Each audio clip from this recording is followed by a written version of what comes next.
Last night on stream, I feel like I spent a considerable amount of time complaining that the Marathon dev team has not given us any details about Season 2 or the official start date for it. And of course, today they deliver the details in the newest news article posted on Bungie.net for the Marathon information.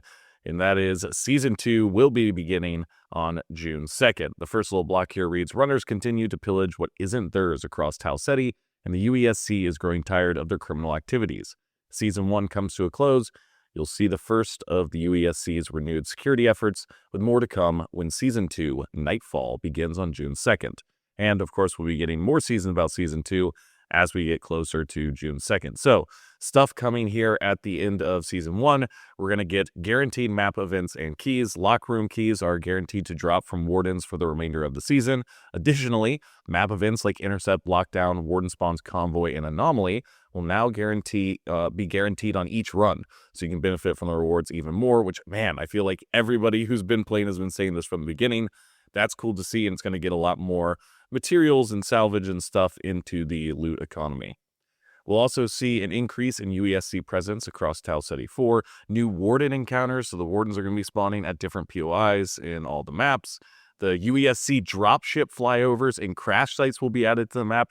UESC aerial activity has increased dramatically on perimeter. Use this as an opportunity to seize their supplies. Dude, adding these kind of events that are actively changing the map and making things a little bit more dynamic is something that we've also been calling for. So such a cool thing to see, not just from an immersion structure of like the moment-to-moment gameplay, but also like how that's going to impact the story and also the stories we get to tell match to match, with these new events occurring. And I think this stuff is great. And I think the game was at its best when a lot of people were doing priority contracts and you were having unique visual things occurring on the maps, like the UESC dropship spawning in and, the anomaly scanner thing appearing on Dire Marsh, stuff like that. So increasing stuff like this, having in-map events that are, visually kind of, more variable is going to be excellent. And also at the end here of the escalation, it says the UESC will be deploying a new threat on Dire Marsh to help shut down runner activity. I, feel like they've kind of been talking about Orion as if he is a warden or boss type enemy that they'll talk about, or add in at some point later on. I believe they call him a pyroclast category or something in one of the codex entries. So maybe like a fire warden, volcanic warden kind of deal going on. I wonder if that'll be the new threat that's coming on to Dire Marsh. All right, next they note the changes that they're doing to Cryo Archive here in the end of the season. A few days ago, they had shared a thing letting us know that it's going to be more available. So ranked Cryo Archive and regular Cryo Archive are going to be like the last 10 days of the season. So from May 21st through June 2nd, you have the ability to play Cryo Archive. And also in the ranked, a $3,000 loadout is going to be low stakes, and a $10,000 loadout is going to be high stakes. So regular cryo is not going to be available during the same time as ranked cryo, but if you're trying to get all those subroutines before the end of Season 1 or chasing cryologist titles or something, it is going to be there in some capacity for you to get to hop into. I have also seen people ask if there's going to be a solo load-in for ranked cryo, and I believe I saw somewhere that someone had referenced that it's going to have all the same kind of stipulations as regular ranked mode. I don't know if that means that there is going to be a solo mode or not, and it's not indicated here inside of the article that they put out. So it doesn't seem like it's something that they're touting as a part of it. So I would assume that even in ranked, maybe you're going to have to come in trios, but maybe we'll get a little surprise for those who are trying to experience the game primarily solo. The article then quickly notes that for the rest of the season, they're going to be giving us increased faction experience. So if you're trying to get those VIP ranks, and then they give us the 1.0.9 balance changes. The Rook signal mask is getting a buff here, so it's going to be active for longer while you're sprinting. And the range at which AI will detect your footsteps when signal mask is active has been reduced. And then they're changing the key templates finally. If you don't know, the way the key templates work is you have to load in with the key and you can't go down, and then you have to exfil with the key template, and it'll give you a key of a corresponding rarity given what you brought in. The purple ones have a chance to go up to gold, but basically it creates a situation where if you load in with a key template, the best way to do it is to stand back in a corner wait for the first exfil, have your friend go and pop it, and then run in at the last second. So your match really is just, 5 to 10 minutes of just sitting there and waiting, playing almost 100% passively.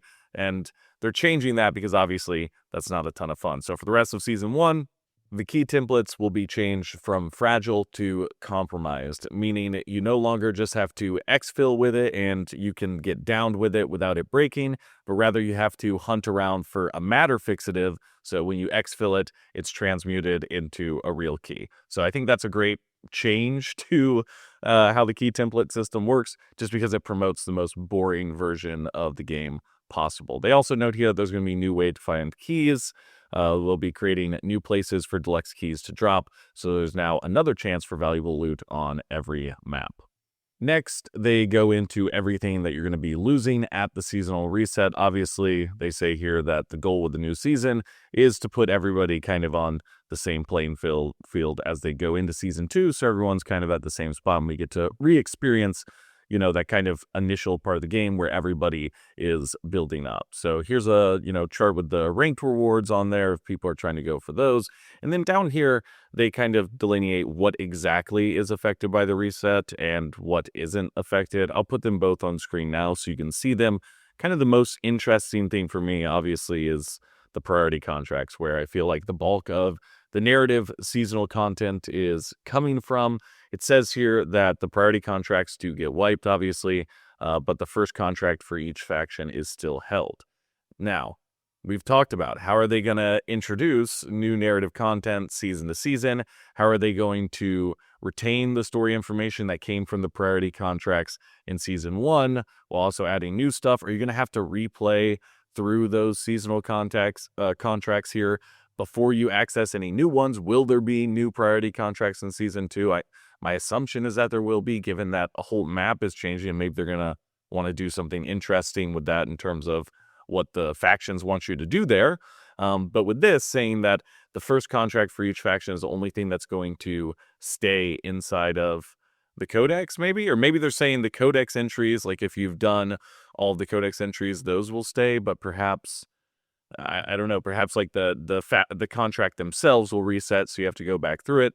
And one of these scenes that we're kind of talking about, like really would be the worst case scenario from my perspective, would be if you have to now replay through all of those priority contracts to access something new. And I do think they're in a kind of weird spot because it seems like the faction reputation is structured around the progress of those priority contracts because they offer like 3 times more reputation than the standard contracts do. So I do understand that like it would be kind of funky maybe to how they want people to progress through the upgrade system if those, priority contracts weren't necessarily there for people who've already completed them, or maybe you'd have to go back through and replay them, or if you jump straight to the new ones, maybe those offer greater rewards or something. But this, what's being affected and what's not being affected seems to me like it's indicating that these priority contracts are going to be something that we replay season to season. And if we're not replaying them, I don't know. It doesn't. Maybe there will be an entirely new set, but either way, I do think we need to somehow preserve them in a greater capacity than what they're preserved right now within the codex.